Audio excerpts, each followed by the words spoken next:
በመጀመሪያ ላይት ሞሽን ውስጥ እንገባና አዲስ ፕሮጀክት እንከፍታለን። ከዛ ካራክተራችሁን የፈለጋችሁትን ካራክተር ማስገባት ትችላላችሁ። ለእኔ የኛውን ካራክተር ላስገባው። ትንሽ ርዝመቱን ታረዝሙታላችሁ ማለት 4 ሰከንድ ነገር አድርጉት።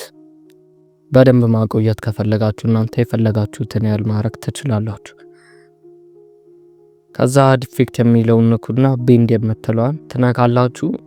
እንደዚህ ይመጣላችኋል።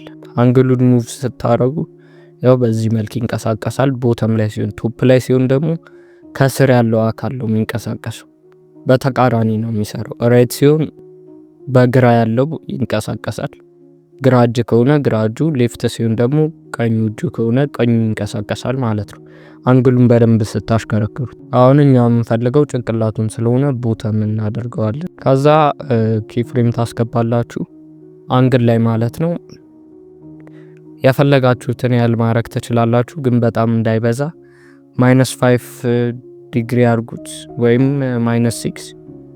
መጨረሻ ጋር ሂዱና +6 ዲግሪ ወይም +5 ዲግሪ አድርጉት። ሲበዛም ብዙም ደስ አይል። ከዛ አሁን ስታርት የምትለዋን ንኳትና እሱም ቢያንስ 60% አካባቢ አድርጉት። አሁን አንግል ጋር ትመለሱና የኪፍሬም ምልክቷን ትነካላችሁ።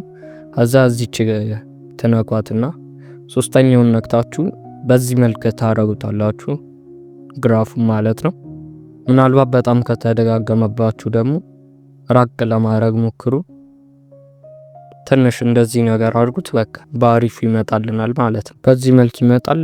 ቪዲዮን ከወደዳችሁ ላይክ ማድረግ እንዳትረሱ። በቀጣይ ቪዲዮ እስከምንገናኝ ቻው።